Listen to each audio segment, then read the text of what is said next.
One of the major benefits of planning is having the time and luxury to review, optimize, and automate as much of your plan as possible. When we throw together a plan last minute, we're more so working with what we have at the time. There's little opportunity to take a plan and make it the best version of itself. Reviewing our plan gives us the opportunity to compare our dream future to our current projected future. This is where we can make adjustments to get back on track and optimize not only the destination, but the journey we take to get there. Over the past 3 lessons, we've talked about the challenges we face when it comes to planning and some solutions to overcome them. So far, all of the solutions have required work. Not a lot of work by any means. Most of it is simply thinking and daydreaming about how our ideal future looks. Although some amount of work is unavoidable, even if it is easy, we want to simplify the process as much as possible. The more we can automate, or the less time we have to put into it, the more likely we are to stick with it.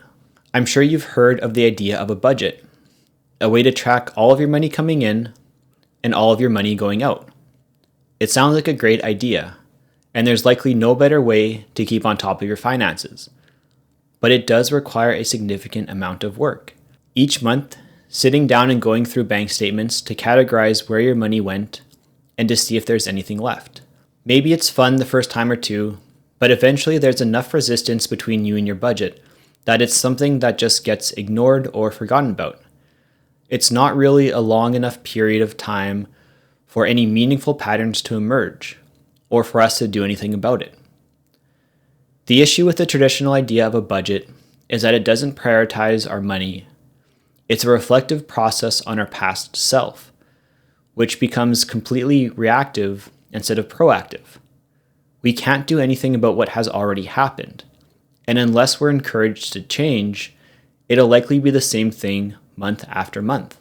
Generally, the cash flow of our traditional budget looks like this. Our money comes in, and then it goes out towards our necessary bills, then it goes out towards our wants, and finally we allocate the rest towards savings and investments. The problem is that there typically isn't anything left, and if there is, it's likely not enough money to make us think that it'll make a difference. We might tell ourselves that we'll try to save more next month, or justify how we spent our money, but it's a cycle that's easier to repeat than it is to break. Chances are month after month, we remain in the same position. If we prioritize saving and investing last on our list, then it'll get the time and attention we place it in, and we likely won't see the change that we're hoping for. This can lead us to getting discouraged, claiming that budgeting doesn't work, or completely giving up on the idea of improving our financial situation. When we want to make a positive change in our lives, we not only have to have the right intention, but we have to have the right tools or strategies for the task at hand. If your budget reflects prioritizing the present while ignoring the future, it doesn't really matter how cool your budget is or how much time you commit to it each and every month. It's the wrong tool for the task of finding balance between the present and the future. A budget shouldn't be something that is set up to fail. It shouldn't prioritize only the present, it should prioritize the present and future. And it shouldn't be exhausting. It should be so simple that we don't even know we're doing it. Life is busy, so we want to make establishing good habits and making good decisions as simple and easy as possible. The less friction we have between us and doing what we most want to do, the more likely we are to actually do it.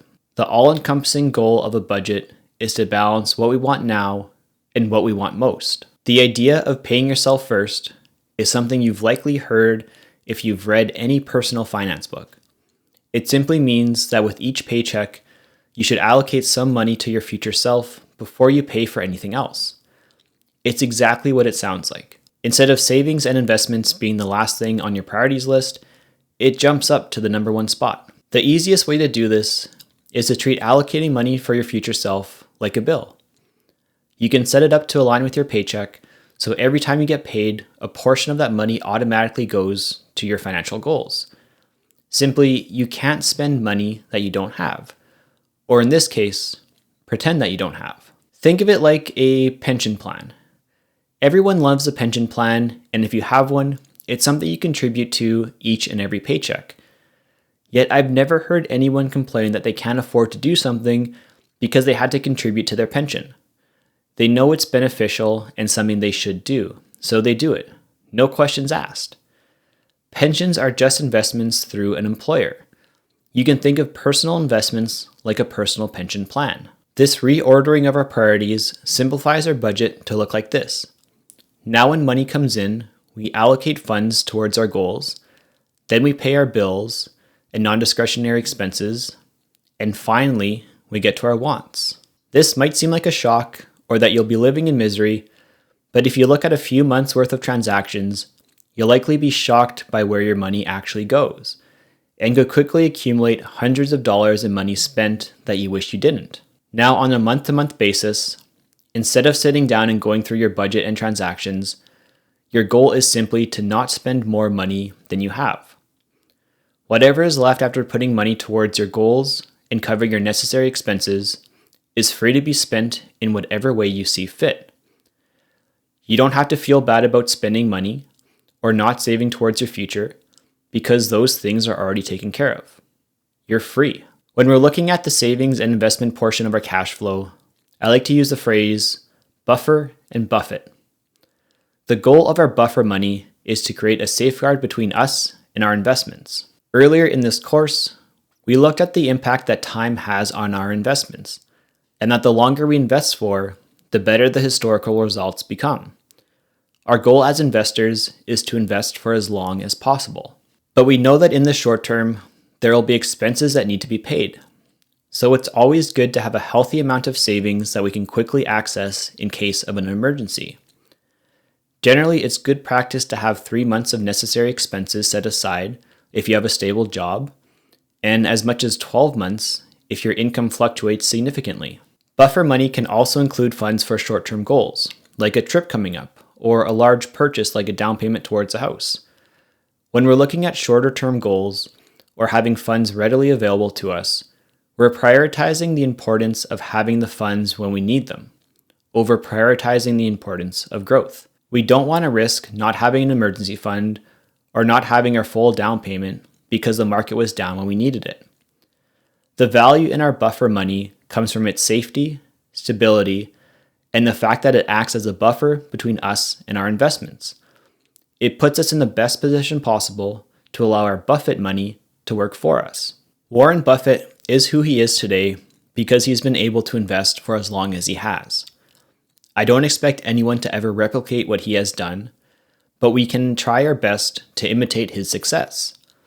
If we look at a net worth chart of Buffett over the years, it looks similar to what we can expect to achieve with investing for a long period of time. Slow initial growth that becomes exponential the longer it's invested for. Our Buffett money is the money that we expect to grow significantly over a long period of time. It's what we contribute towards our long-term goals. This is the money that can change our lives and allows us to achieve our wildest financial dreams.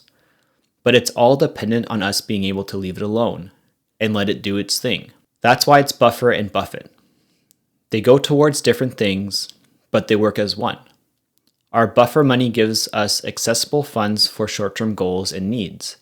This helps ensure that our investments, our Buffett money, can be protected from our use, so that in the end, we can get as much value from it as possible. How much you need to allocate where will depend on your current financial situation and your desired financial situation, and the allocation towards Buffer and Buffett should change over time. It's totally reasonable to have a higher priority on shoring up an emergency fund and short-term needs, and as those goals become complete, shifting the destination of those funds towards long-term goals, or from our buffer money to our Buffett money. It's also important to understand that the earlier we start, the more our money can work for us.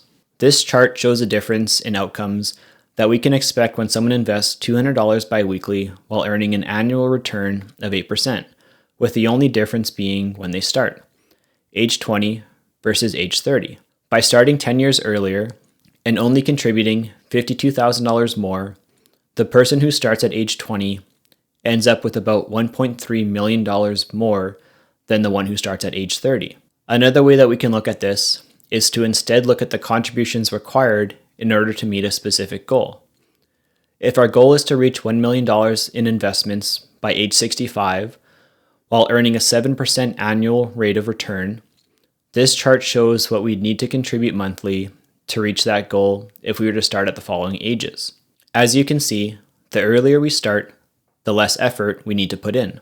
When we identify our long-term goals and see the effort that's required in order to reach them, it can give us a crystal clear idea of what we need to do to turn them into our reality.